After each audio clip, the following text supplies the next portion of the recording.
Stel jou voor jou projek ontspoor weens onvoorsiene risiko's. 'n Risikoreaksieplan is jou veiligheidsnet wat gladde uitvoering verseker proaktief potensiële ontwrigtings aanspreek.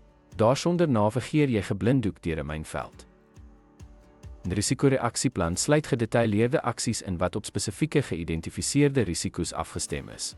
Reaksies kan vermyding, vermindering, deel of aanvaarding wees, afhangende van die aard van elke risiko.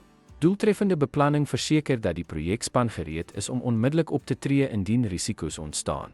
Deur reaksies te prioritiseer gebaseer op die erns van risiko's, help dit om hulpbronne doeltreffend te bestuur.